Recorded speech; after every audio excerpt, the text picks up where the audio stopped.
Yo, what's good? This your boy Big Steve, and this is Go Blue After Dark, where we smoke and talk Michigan football. So let's get into it. So this Saturday, Michigan have their first road game of the season, where they'll be heading to Lincoln, Nebraska to take on the Cornhuskers, who come into this game 2-2 on the season so far. So let's just talk a little bit about Nebraska so far in the season. They 2-2 with their first loss came at Minnesota, 13-10. And then we all know about the game against Colorado, where there was when they was beat 36-14, I believe. And then they went on to defeat Northern Illinois and recently Louisiana Tech to go 2-2 so far in the season.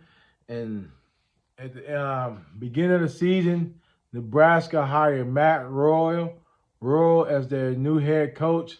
He's recently been coaching with the Carolina Panthers, and then before that, he was down in Baylor where he helped turn that program around, took them to the Big 12 championship after they went through some scandals with their previous head coach. So Jeff Sims was their starting quarterback coming into the season, but he's hurt now. I don't know if he's going to play this game. I know he missed the last couple games, but I haven't saw anywhere on their website where it said he will be playing. It did say active, but it didn't say whether he'll be starting this weekend or not. So with that being said, the backup quarterback coming into the season, I'm not going to try and say his first name. His last name is Heinenberg. I believe that's how it's spelled or whatever. But so far in the season, he's 24 of 47 with 270 yards, 4 touchdowns, no interception. Jeff Sims, the backup or starter, 20 for 34, 220 yards, 1 touchdown, 4 interceptions.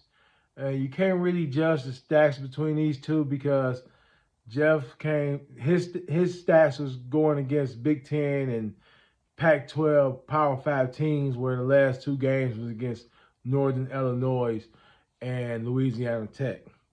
So I believe Nebraska lost their starting running back at the beginning of the season. So now their backup quarterback is actually their leading rusher on the season as well. And he has 42 carries, 272 yards, and his longest has been 72 yards. So that's showing that dude probably got some wheels, 2 touchdowns.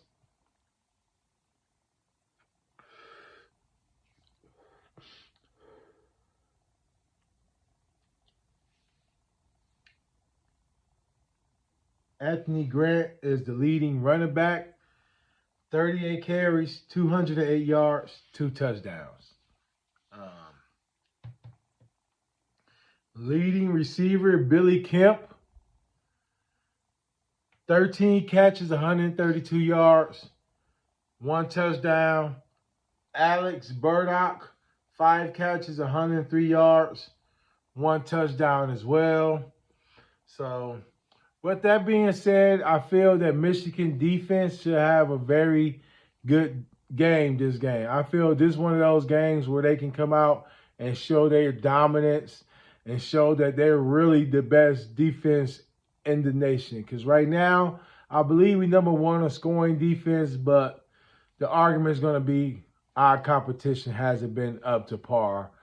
And Rutgers, who had the number 1 running offense in the Big Ten coming into that game, was shut out completely. But one thing about Michigan, we're going to have to prove ourselves every game up into the Penn State and Ohio, where the expectations really come that now you playing playoff competition.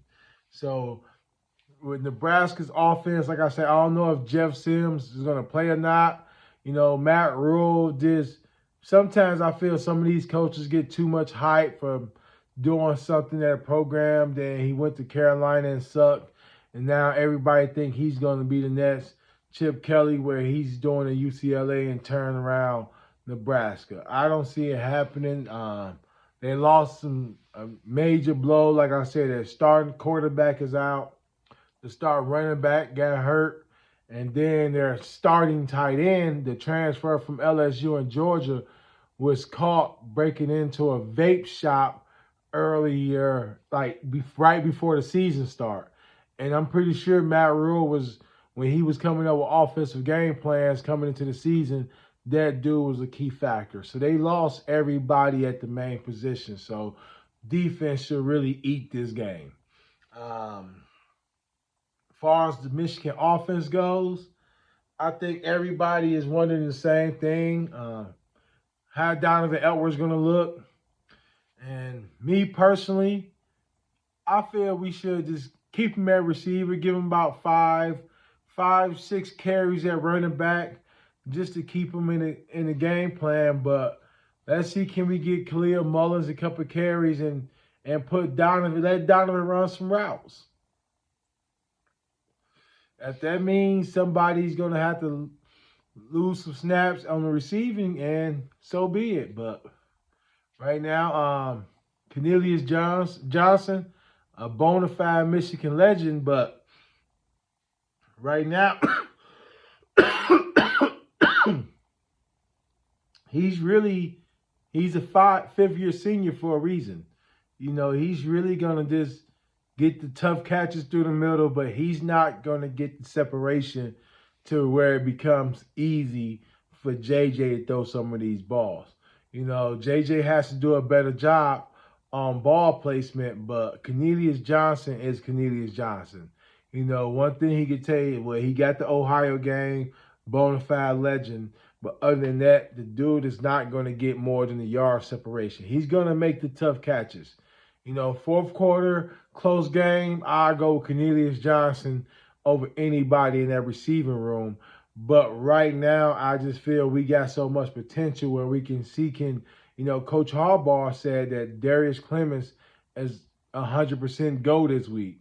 So I'm really excited to see what can this kid bring. He's a sophomore, top-rated recruit out of Oregon.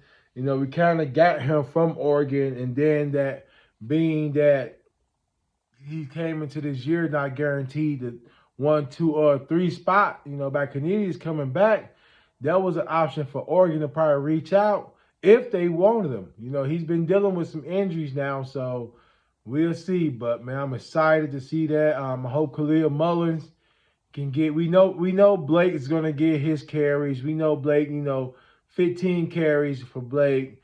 If Donovan, 6, 7 carries – and let's see, can we get Khalil Mullins about 5 or 6 carries? I like to see the old 3, just like Arkansas back in the days. We can have 3 running backs.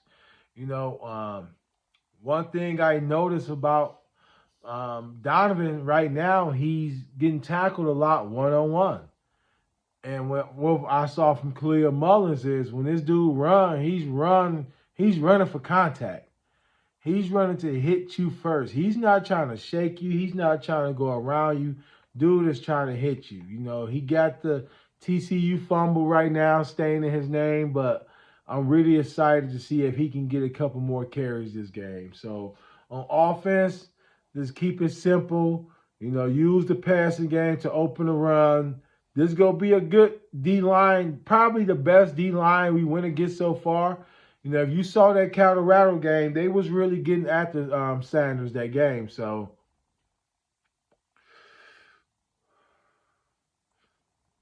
they say Miles Hinton, the right tackle, number 78, he's dealing with some injuries right now. So I don't know if they go keep Barnhart at right tackle and keep Henderson at left tackle, which I really like. I really like Trente Jones coming in and left his side throwing it off balance. So I'm really excited to see how the offense progress going forward from now. I think we're going to continue to see younger receivers. If you watched that last game, it was some young receivers getting a lot of snaps, and which I'm excited for. I want to see Colston Loveland continue to get more targets, and I think this should be a game around 45-10. Where they probably get 10 in the fourth quarter. on some garbage time plays. But if we come out and play like we should, 45-10, JJ 300 yards passing, Donovan Edwards down there 100 yards receiving, and that's what I'm looking forward to this game. So can Michigan defense show their dominance against a battered Nebraska offense? And can Michigan offense show that they're not just a one-trick pony and can really let JJ be a Heisman contention? Not saying this is the game that can put him in Heisman contentions, but this can be his game where it's like the 3 interception games was a fluke. This dude is really a baller. Like that 3-game interception was a fluke. And now we're going to put some, because we don't got to worry about underthrowing players when you put dudes out there with speed and dudes out there who can jump and go get it. And I think that's what they're going to do this game. So 45-10 is my prediction. Running game, 3 running backs eat. Passing game, is Derrick Clemens going to get some major clock, and is he going to get some jump balls in the red zone? And let's go ahead and dominate. Other than that, go blue.